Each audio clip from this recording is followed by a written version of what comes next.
मौलाना कादरी और आप देखें वतनी। मैं मौजूद हूँ मौजा नूरशाह में और आज एक यहाँ पे इंसिडेंट हुआ है, एक फीमेल की डेथ हुई है और डेथ क्यों हुई है और यहाँ उनके गुस्सा भी मौजूद है। बात करते हैं, पूछते हैं मसला क्या है। एम्बुलेंस भी खड़ी हुई है। तो ये यहाँ ये बारिश के दिन में कोई खड़े तुसा खलोते ने क्या नाम थोड़ा? मोहम्मद यार साहब थोड़ी ये जी बच्ची फौत हुई है क्या लग रही है?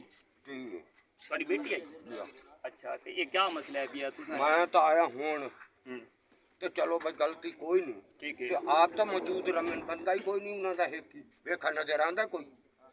अच्छा, लाश जी मैयत दी है तुसा हुन अच्छा हाथ ही कोई नहीं लाया था, क्यों ला भी हाथ वेख सू तो बात हाथ लगी ओदी वजह के भाई भाई कोई याद आई था नूर शाह ले आते कोई मार करता ने डंडका मारे ने सानू तो नहीं पता ना मारा ने के कीता नूर शाह ले आखिर इनु मार दिता है।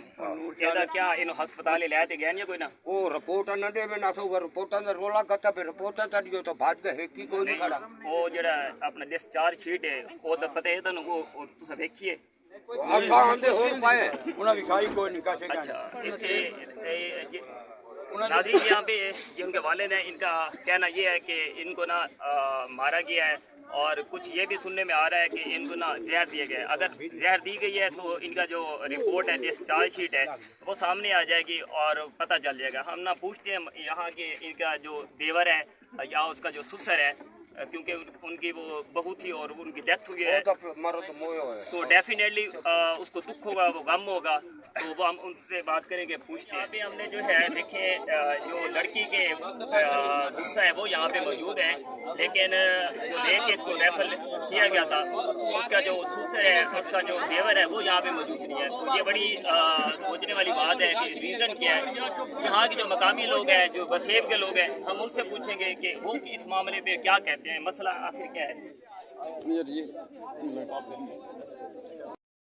अच्छा नाज़रीन इनसे पूछते हैं। हाँ जी, क्या नाम थोड़ा? अच्छा, कितों है ने जेडी लड़की फौत हुई है सारी क्या लगदी है?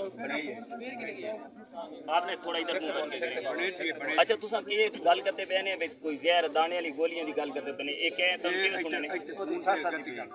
अच्छा, मुंह ते कर सकते थान पर केड़ी अखान वाकने अम्मीपुर रोड ते आ जा बावलपुर लिया। अच्छा, नूर शाह जो और मेरे नाल गल करा मैंने भाई वा खड़े रहो। अच्छा दसो ये मसला जेड़ा है ना कितने बजे तो है, मतलब लड़की नाल मसला भाई क्यों जी है? इन्हां दे तो मारा बच्ची नु। अच्छा, ते इन्हां सानू हुण फोन कीता मैनू।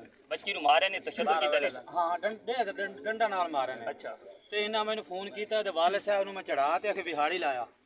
आखे जेले बिहाड़ी टूरा आखे तू इंज कर नूर शाह आ जा। जेले असा चौक ते आया आखे तू सौरू मोड़ आ जा।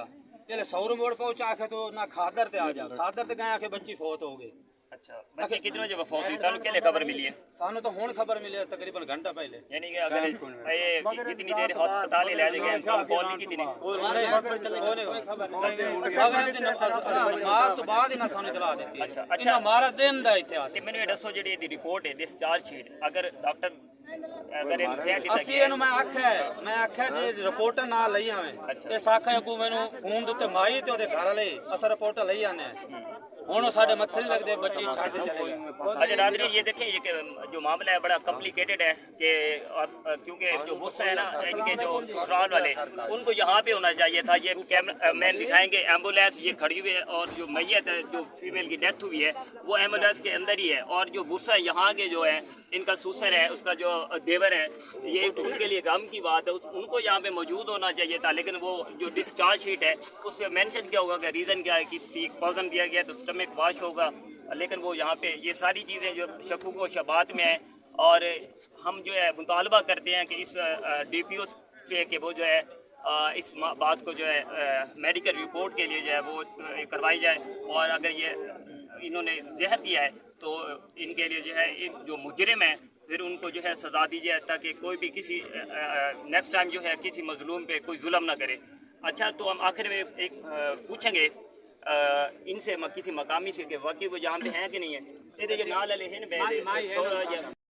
सारे तेरे खलोते वैसे किवें आखी है सारे जो कोई नहीं बोलते ना ਉਹਨਾਂ ਦੇ ਜਿਹੜੇ ਹਨ ਸਸੁਰਾਲ ਵਾਲੇ ਉਹਨਾਂ ਦੇ ਇੱਥੇ ਮੌਜੂਦ ਕੋਈ सारे भाई कोई साले बच्चे पे ਨਹੀਂ। ਉਹਨਾਂ ਦੇ ਇੱਕ ਉਹਨਾਂ ਦੀ ਨੌ ਆਈ ਪਈ, ਉਹਨਾਂ ਨੂੰ ਅਫਸੋਸ होना चाहिए और उसे सानल बंदे सानल गाले दी किचु समाई कल कर दी सन चक्कर लीती रखता ਉਹ ਵੀ ਬਾਤ काले किडाई ते काले ते घरे आ जाओ काला दिन ਸੌਰ ਮੋੜ ਪਹੁੰਚ ਚਲੋ ਕਾਲਾ ਆਦੇ ਘਰੇ ਪੱਕੀ ਤੇ ਖਲੋ ਅਸਾਂ ਬਹਾਵਲਪੁਰ ਨੂੰ ਲੈ ਚੱਲਦੇ ਆ ਬਾਅਦ ਦੇ ਸਾਨੂੰ ਆ ਦੇਖੋ ਫੌਤ ਹੋ ਗਈ ਸਿਰਫ ਟਾਈਮ ਗਲੇ ਦੇ ਵਦਰਾ ਸਾਡੇ ਜ਼ਿੰਮੇ ਨਾ ਲੱਗੇ ਅੱਛਾ ਉਹ ਡਰਾਈਵਰ ਕਿਨੇ ਗਿਆ